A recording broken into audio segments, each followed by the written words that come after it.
హైదరాబాద్లో ఈరోజు ఉదయం నుంచి ఐటీ అధికారులు దాడులు నిర్వహిస్తున్నారు. పిస్తా హౌస్, మెహఫిల్, అట్లాగే షాగోజ్ రెస్టారెంట్ల పైన ఉదయం నుంచి 15 బృందాలుగా ఇక్కడ దాడులు అయితే నిర్వహిస్తున్నారు. ఎందుకంటే అక్కడ ఈ 3 రెస్టారెంట్లలో కూడా వాళ్ళ హోటళ్లలో భారీ ఎత్తున వ్యాపారాల కలాపాలు జరుగుతాయి. అట్లా రెస్టారెంట్లతో పాటు బిర్యానీ సెంటర్లు కూడా వీళ్ళు నిర్వహిస్తున్నారు. దాంట్లో భాగంగా వాటిలో ట్యాక్స్ ఎగ్గొట్టడంతో పాటు అట్లాగే భారీగా లావాదేవీలు జరిగాయి. ఐటీ రిటర్న్స్ సంబంధించిన వ్యత్యాసాలు కూడా చాలా ఉన్నాయని చెప్పి కూడా ఐటీ అధికారులు 3 రెస్టారెంట్ల యజమానులు ఎవరైతే ఉన్నారో వాళ్ళ ఇళ్లలో కూడా ఇప్పుడు ఉదయం నుంచే దాడులు నిర్వహిస్తున్నారు. కేవలం వాళ్ళ ఇళ్లలో కాకుండా హోటల్లో కూడా అట్లాగే గోడౌన్లలో కూడా వాళ్ళు పెద్ద ఎత్తున సోదాలు నిర్వహిస్తున్నారు. దాదాపు 18 బృందాలుగా విడిపోయి 15 చోట్లలో కూడా వీళ్ళందరూ ఐటీ అధికారులు అయితే సోదాలు నిర్వహిస్తున్నారు. ఇక్కడ మనం చూస్తున్నది ఇది హౌస్. ఇక్కడ ఇల్లు ఏదైతే ఉందో మన బ్యాక్గ్రౌండ్ కనిపిస్తుంది. పిస్తా హౌస్ సంబంధించిన మాజీద్ హుస్సేన్ అయితే ఎవరైతే ఉన్నారో అతనికి సంబంధించిన ఇంట్లో కూడా ఇప్పుడు 18 మంది అధికారులు కూడా ఐటీ అధికారులు కూడా దాడులు అయితే నిర్వహించి మొత్తం సోదాలు చేస్తున్నారు.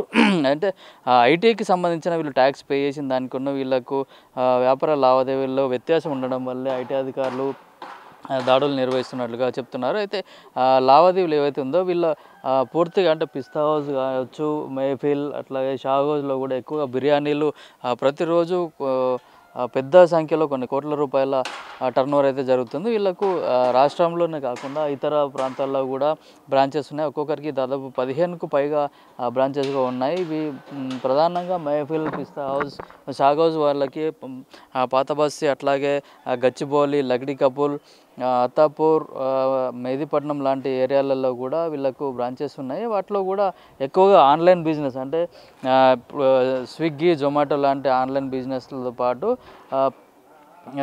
ఎవరైతే అక్కడ ఆన్లైన్ బిజినెస్లో ఆర్డర్ చేస్తున్నారో వాటికి కూడా జిఎస్టీ ఎగవేతకు సంబంధించి కూడా భారీగా వ్యత్యాసాలు ఉన్నాయి. అట్లాగే ఐటీ సంబంధించి వ్యత్యాసాలు కూడా ఉన్నాయి. వీళ్ళకి జరిగిన లావాదేవీలలో కూడా కొన్ని అనుమానాస్పద లావాదేవీలు కూడా ఉన్నాయని చెప్పేసి కూడా ఐటీ అధికారులు ఈ 3 రెస్టారెంట్ల యజమానులు ఎవరైతే ఉన్నారో వాళ్ళ ఇంట్లలో కూడా సోదాలు నిర్వహిస్తున్నారు. ఉదయం నుంచే వీళ్ళ అన్ని చోట్ల 15 బృందాలుగా విడిపోయి వీళ్ళందరూ కూడా 15 చోట్లల్లో సోదాలు అయితే నిర్వహిస్తున్నారు. ఐటీకి సంబంధించిన పత్రాలు వీళ్ళు ఎవ్రీ ఇయర్ ఫైల్ చేస్తున్న ఐటీ ఎంత పే చేస్తున్నారు, వీళ్ళకి జరిగిన లావాదేవీలు ఏంటి అనే విషయాన్ని కూడా క్షుణ్ణంగా ఐటీ అధికారులు అయితే పరిశీలిస్తున్నారు. ఉదయం నుంచే అన్ని చోట్లలో ఏకకాలంలో ఒకేసారి అధికారులందరూ కూడా వచ్చి దాడులు నిర్వహించి వాళ్ళకున్న పత్రాలు అట్లా డాక్యుమెంట్లు కూడా చెక్ చేయడం జరుగుతుంది. అట్లా వాళ్ళ హోటళ్ళల్లో కూడా వాళ్ళు డైలీ టర్నోవర్ ఎంత చేస్తున్నారు, ఎంత జిఎస్టీ పే చేస్తున్నారు, అసలు వీళ్ళకి వచ్చిన జిఎస్టీ వీళ్ళు పే చేస్తున్నారా లేదా విషయాన్ని, అట్లాగే అంతేకాకుండా ఆఫ్లైన్లో కూడా బుక్ చేసుకున్న వారికి కూడా వీళ్ళు ఐటీ ట్యాక్స్ పే చేస్తున్నారా లేదా అనే విషయాన్ని కూడా క్షుణ్ణంగా అధికారులు అయితే పరిశీలిస్తున్నాం.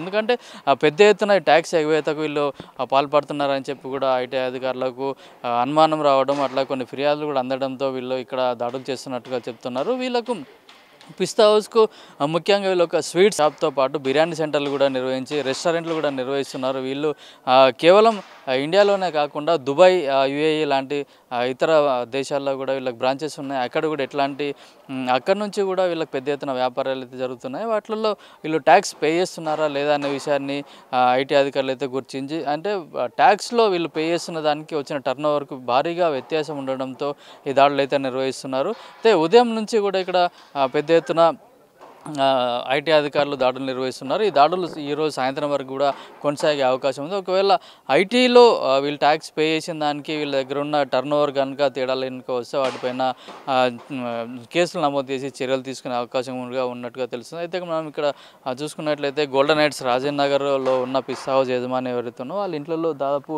18 మంది అధికారులు, ఐటీ అధికారులు ఉదయం నుంచే ఇక్కడ వచ్చి సోదాలు అయితే నిర్వహించడం జరుగుతుంది. అంటే ఎక్కడికి ఇంట్లోంచి బయటికి ఎవరు వెళ్ళకుండా, అట్లా బయట వాళ్ళు ఎవరు ఇంట్లోకి రాకుండా కూడా ఇక్కడ కట్టుదిట్టమైన చర్యలు అయితే తీసుకోవడం జరిగింది. వీళ్ళు పలు ప్రాంతాల్లో పెద్ద ఎత్తున వ్యాపారాలు లావాదేవీ చేస్తున్నారు. కేవలం ఫుడ్ బిజినెస్తో పాటు స్వీట్ బిజినెస్ కూడా చేస్తున్నారు. కాబట్టి వీళ్ళు వివిధ బ్రాంచెస్ కూడా ఉన్నాయి. వీళ్ళందరూ కూడా ట్యాక్స్ పన్ను ఎగవేతలో సరిగా ట్యాక్స్ పే చేయట్లేదు, పన్ను ఎగవేస్తున్నారనే ఉద్దేశంతో ఐటీ అధికారులు అయితే ఇక్కడ దాడులు అయితే నిర్వహిస్తున్నారు. సాయంత్రం వరకు కూడా ఒక క్లారిటీ వచ్చే అవకాశం అయితే ఎంతవరకు వీళ్ళకి టర్న్ ఓవర్ జరిగింది, ఎంత పే చేస్తున్నారు, అసలు జిఎస్టీ పే చేస్తున్నారా లేరా అనే విషయాన్ని కూడా డాక్యుమెంట్ ప్రకారంగా కూడా క్షుణ్ణంగా ఇక్కడ పరిశీలిస్తున్నారు. ప్రతి బ్రాంచ్లో వీళ్ళకున్న అన్ని బ్రాంచ్లలో కూడా ఐటీ అధికారులు అక్కడికి వెళ్ళి అక్కడ ఆన్లైన్ బిజినెస్ ఎంత జరిగింది, ఆఫ్లైన్ బిజినెస్ ఎంత జరిగింది, వీళ్ళకి రెస్టారెంట్లకు రోజు ఎంతమంది కస్టమర్లు వస్తున్నారు, ఎంత ఫుడ్ డెలివరీ జరుగుతుంది అనే విషయాన్ని కూడా ఐటీ అధికారులు అయితే క్షుణ్ణంగా తెలుసుకోవడం జరుగుతుంది. అయితే మొత్తం క్లారిటీ అంటే సాయంత్రం వరకు ఒక క్లారిటీ వచ్చే అవకాశం ఉంది. వీళ్ళు అంటే ఎంత ట్యాక్స్ ఎగ్గొట్టారు ఏంటి అనే విషయాన్ని కూడా ఐటీ అధికారులు తెలియజేసే అవకాశం ఉంది. ఇంకొక విషయం ఏంటంటే వీళ్లకు ఆ హవాలా ద్వారా కూడా కొన్ని లావాదేవీలు జరిగినట్టుగా పలు అనుమానాలు కూడా వస్తున్నాయంటూ కూడా ఐటీ అధికారుల సమాచారం అయితే అందినట్టు, దాంట్లో భాగంగానే ఇక్కడ వాళ్ళ ఇండ్లల్లో కానీ, కార్యాలయాల్లో కానీ, గోడౌన్లలో, అట్లా హోటళ్లలో, పలు బ్రాంచ్లలో కూడా ఏకకాలంలో దాడులు చేసి పూర్తి స్థాయిలో అంటే ఎంత టర్న్ జరుగుతుంది, ఏమేమి జరుగుతుంది అనే విషయాన్ని కూడా అధికారులు అంచనా వేయడానికైతే ఇక్కడ దాడులు చేస్తున్నారు. పూర్తిగా అంటే సాయంత్రం వరకు కూడా ఒక క్లారిటీ వచ్చే అవకాశం ఉంది. కెమెరామెన్ తరుణ్తో కిరణ్ కుమార్, పల్లవి టీవీ, రాజేంద్ర నగర్.